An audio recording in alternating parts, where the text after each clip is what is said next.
उत्तर प्रदेश में चुनाव की सरगर्मी बढ़ती जा रही है।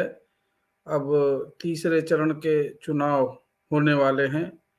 2 चरण में बहुजन समाज पार्टी की उपस्थिति बड़े जोरों पे दर्ज की गई है। साथियों, हम ये आज के यूट्यूब के माध्यम से आपसे रूबरू होते हुए ये कहना चाहते हैं कि बहुजन समाज पार्टी एक विचारधारा के आधार पर विचारधारा को लेकर आगे बढ़ रही है। बहुजन समाज पार्टी राजनीतिक दल के साथ साथ एक आंदोलन है, एक विचारधारा है, एक सामाजिक परिवर्तन का आंदोलन है। तो ये विचारधारा बाबा साहब के समता, स्वतंत्रता, समानता और बंधुता की विचारधारा के आधार पर, बहुजन महानायकों की विचारधारा के आधार पर, मानवर काशीराम साहब की विचारधारा के आधार पे एक समता मूलक समाज की स्थापना करना चाहती है। सर्वजन हिताय सर्वजन सुखाय की अवधारणा पर बहुजन समाज पार्टी अपनी इस विचारधारा को लेकर एक समाज में समरसता स्थापित करते हुए समाज में राज्य में कानून का राज्य स्थापित करने के लिए प्रतिबद्ध है। पिछले शासन में जब भी बहुजन समाज पार्टी की सरकार बनी है, बहुजन समाज पार्टी ने इस विचारधारा को फलीभूत किया है, इस विचारधारा के आधार पर शासन किया है। बहुजन विचारधारा के आधार पे बहुजन नायकों का सम्मान करते हुए जगह जगह उनके याद में उनके स्मारक बनाए हैं। इसके अलावा शिक्षा के, स्वास्थ्य के क्षेत्र में बहुजन समाज पार्टी ने बहुजन समाज की विचारधारा के आधार पे अपना शासन स्थापित किया है। बहुजन समाज पार्टी के पास विचारधारा बहुत अच्छी है। कोई भी राजनीतिक दल किसी एक विचारधारा के आधार पर आधारित नहीं है।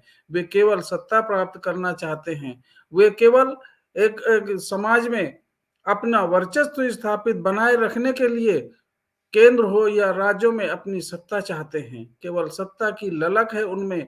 उनमें सामाजिक परिवर्तन की कोई सोच नहीं है। उसमें व्यक्ति की, उसमें इंसानियत की कोई सोच नहीं है। वे लोग अपने अराजकता के माध्यम से, अपनी विभिन्न धन बल के माध्यम से जन शक्ति इकट्ठा करते हैं।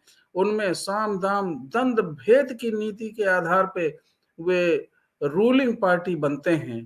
तो उनका कोई जनता से कोई लेना देना नहीं है। आम जनता की गरीबी से, बेरोजगारी से, महंगाई से उनका कोई लेना देना नहीं है। बहुजन समाज पार्टी अपनी इस विचारधारा पे कायम रखते हुए समाज में एक स्वच्छ और निष्पक्ष और एक भाईचारा का समाज बनाने के लिए राज्य में ऐसे शासन की स्थापना करना चाहती है जो बाबा साहब के विचारों के आधार पर समता मूलक समाज, समता, स्वतंत्रता, बंधुता और न्याय की परिकल्पना को परिलक्षित करना चाहती है।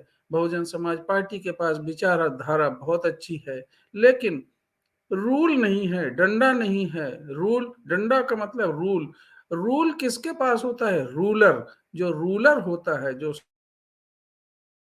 शासक होता है, उसके पास रूल होता है और वो जैसा चाहे अपनी जनता का भला कर सकता है या अनभला कर सकता है। साथियों, बहुजन समाज पार्टी को रूल की जरूरत है, सत्ता की जरूरत है। बहुजन नायकों की विचारधारा, political power is the master key which can open each and every lock. इस बहुसंख्यक समाज का, इस सर्वजन समाज का हित बहुजन समाज में ही सुरक्षित रह सकता है। बहुजन समाज सबको न्याय दिलाने के लिए कृत संकल्प है। बहुजन समाज पार्टी के पास रूल नहीं है, वो रूलर बनना चाहती है। रूल के लिए साथियों जनशक्ति की जरूरत होती है। रूल उसी के पास होता है जिसको इस डेमोक्रेसी में बहुत अधिक जिसके वोट होते हैं। बहुजन समाज पार्टी के पास 85% वोट है, लेकिन अपने इस वोट का सही इस्तेमाल ना करके वो अन्य जगहों पे अन्य लोगों के बहकावे में आके, लालच में आके तरह तरह के प्रलोभन में आके, इमोशन में आके वोट का दुरुपयोग करते रहे, वोट का सदुपयोग नहीं किया, वोट का सही तरह से इस्तेमाल नहीं किया। माननीय काशीराम साहब ने एक ना बिकने वाला समाज बनाने की परिकल्पना की थी, बहुजन समाज को ना बिकने वाला समाज बनाना, और ना बिकने वाला समाज बनकर एक ताकत बनानी और बहुजन मूवमेंट को आगे बढ़ाते हुए बहुजन समाज की सत्ता स्थापित करना चाहते थे। तो साथियों, बहुजन समाज की सत्ता स्थापित तभी हो सकती है जब उसके पास जनशक्ति हो, जब उसके पास लोग हों। बहुजन समाज पार्टी के पास एससी, एसटी, ओबीसी, अन्य पिछड़ा वर्ग और सर्व समाज के लोग 85 से 90% की संख्या में हैं, जो इस विचारधारा से जुड़कर अपनी सभी मुसीबतों का अंत कर सकते हैं, बहुजन समाज की सत्ता स्थापित कर सकते हैं। रूल बहुजन समाज पार्टी के पास हो सकता है और उस रूल के माध्यम से समाज में समरसता स्थापित करके एक समता मूलक समाज की स्थापना करना चाहती है साथियों बहुजन समाज पार्टी।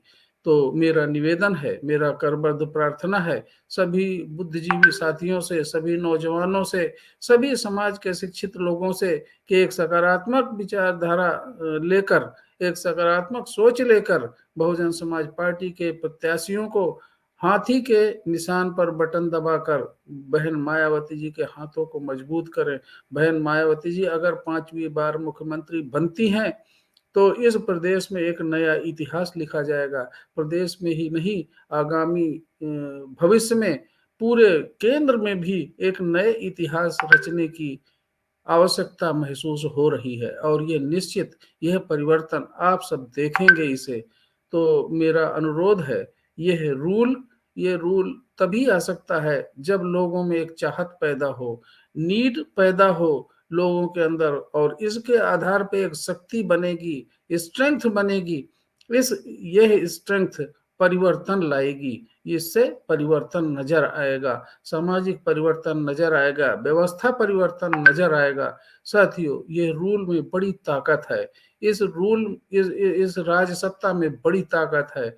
समाज में हर तरह के संसाधनों का विभाजन, ये रूल अगर हमारे पास में हो तो किसी के साथ अन्याय नहीं होगा। बहुजन समाज पार्टी इस रूल के माध्यम से सभी संसाधनों का बंटवारा न्यायपूर्ण तरीके से करेगी, किसी को शिकायत नहीं मिलेगी, किसी को शिकायत का मौका नहीं मिलेगा। साथियों, बहुजन समाज की सत्ता स्थापित करने के लिए, रूल स्थापित करने के लिए अधिक से अधिक संख्या में तन मन धन से बहुजन समाज पार्टी को विजयी बनाए इस चुनाव में। साथियों, मेरा यही निवेदन है। सबको मेरा जय भीम, नमो बुद्धाय, सत श्री अकाल, आदाब।